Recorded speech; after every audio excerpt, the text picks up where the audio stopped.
Hello, I am Karen Burton, and I want to officially welcome you to pie season. Candy season is over, and pie season has begun, as you well know. So we know that holiday is coming up where all of our favorite pies are going to be around, and there are keto versions of pies. There are lots of keto versions of a lot of keto treats. I've tried many of those, especially early on in my keto low carb journey, and they're usually a trap for me. If I could eat one piece of pie, that would be awesome. That's very difficult for me to do, even now. So what I did, and I also don't want to spend a lot of time in the kitchen, so I look for recipes that are things that I can do, and that's how I came up with things like my ice cream recipe. It's the most simple ice cream recipe I've ever seen, and it was ideas I pulled from a lot of different places, and I thought, I wonder what would happen if I did this. I'll have to show you that one day. It's very simple. I don't make it very often anymore, but I needed an ice cream recipe when I started keto, and a few times when I've strayed and had to come back to keto. I had to come back because my body was starting to hurt again and give me feedback that it was really not happy with what I was doing. Well, those kinds of times, often we had a daily ice cream habit. We were going out and getting ice cream, my husband and I. It's a thing that we enjoy doing. So I needed a keto version, a low carb version of ice cream, so I could transition from the high carb into the low carb. And that's really worked very well for us. And then, so we did the ice cream first, and then in the wintertime, sometimes it's nice to have something just kind of warm, and like I said, pie kind of like a cream pie. So I was looking for an egg custard recipe, thinking about a pudding or a pie, and I've seen lots of pudding recipes. I've tried a couple. I didn't like any of them. And the custard recipes looked good, but they also looked extremely difficult, just a lot more than what I wanted to do.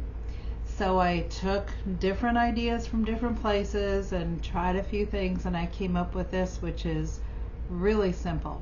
I'm gonna make it for you tonight in my video, and you can see it takes 5 to 10 minutes to put it together, and then you just put it in the oven and go walk away and leave it. And it's only 2 carbohydrates for 1 serving. All right, so egg custard, here we go. Very first thing we want to do is preheat our oven. We're going to preheat to 350. Start. Always a good idea to make sure there's no quilts or skillets or anything in there. So we have checked that and we're clear. We're going to start, it is egg custard, so we will start with 2 eggs. Just crack those into the bowl. All right, and then we're going to have a 1.5 cups of heavy whipping cream. That's how we know it's going to be good, right? Heavy whipping cream. Ooh, this is a 1/2 cup measure that I have here, so I'll do 1, 2, 3, that's 2.5, or that's a 1.5 cups, right? I'm going to put in a teaspoon of vanilla, and I should probably mention this recipe that I wrote up is for 2 custards, but we have an abundance of eggs for some reason, so I'm going to go ahead and do 4 custards. I did double my recipe. We're going to put in a teaspoon of nutmeg and a teaspoon of vanilla. Ooh, that smells good. And 8 packets of stevia. I like stevia in the raw. I don't use a lot of stevia, but if I'm making something sweet like a pudding dessert, I want some stevia in it. We want it to be kind of sweet. So again, for 1 recipe, it would only be 4. This is going to make 4 custard cups. And if you were just going to eat 1 custard cup, it would just be 2 packets of stevia, right? wanted to mention that because it sure looks like an awful lot that I'm putting in here. But really, it's going to be 2 packets for each serving. All right, and then a dash of salt. You all know I love my salt, so a dash for me is like, I don't know, about that much. Oh, cinnamon. Actually, we need cinnamon, and I forgot to pull that out. But I do have cinnamon. Let's see where the cinnamon is. Must have cinnamon. There it is. And we had, well, I already put away my thing, so we're just going to have to guess. What I'm looking for is a half a teaspoon. I'm thinking it's about that much. All right. Yeah, I completely forgot that I needed that. And then we're going to whisk this all together. And you're just going to whisk it up.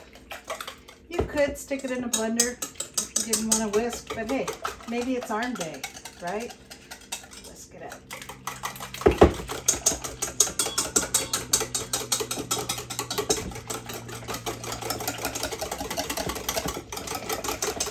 You get it nice and, you want a little bit of air in there. Starting to get a little foamy on top. You definitely want your spices mixed in. You want your stevia mixed in. And then I'm going to pour it into my custard cups. And you notice I do have the butter out. And what I do with the butter is I just use a little bit to, isn't that fun? Yeah, I cut my butter into 1 tablespoon servings. In the olden days, I used to count everything. I like to count my carbs in Carb Manager. But I would put all of my food in Carb Manager. I'm not doing that right now. But I still like cutting it into tablespoons. It just works out pretty well for us. So these, I'm just gonna, with my clean hands, just gonna stir that around a little bit. You just want to coat it. And however you normally would coat a dish. All right, so we're gonna do that for all of them. And that's way more butter than I needed, but you know what, that's okay. That'll just make it a little creamier, won't it? This time I did, and that's all right. Then, a couple of different ways to do this. One of the ways is like this. For custard, we do want to put some water in the pan. So we'll go ahead and get some water in that pan, and that will help the custard cook evenly. Give it that nice pudding-like consistency that we like. Could maybe fill it up a little more than that, but I don't want to spill it. So we'll just do it like that.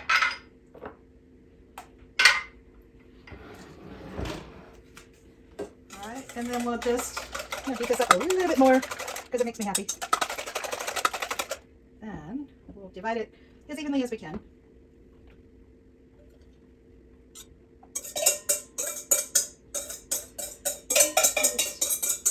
Four nice little dishes of custard right there. Somebody's going to get a little bit gypped with that one. Oh well, sorry. That's how it goes sometimes, right? Now I do like to put a little bit of nutmeg on top.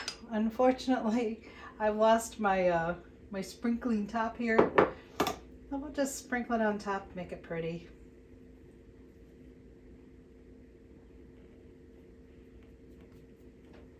This is nutmeg season, isn't it? Our pumpkin pies and our eggnog and egg custard. And nutmeg just, like I said, makes me happy. So why not? Thank God I'm an omnivore. I'm not worried at all about that little plant. A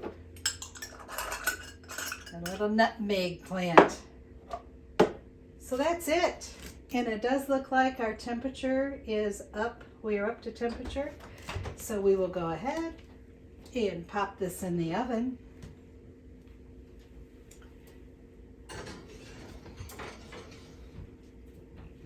I put that on the middle shelf. We'll set our timer for 1 hour. All right, so We are sitting here smelling the nutmeg and cinnamon, and it smells so good. So I looked at my timer and I was surprised to see, well, there's only 3 minutes left.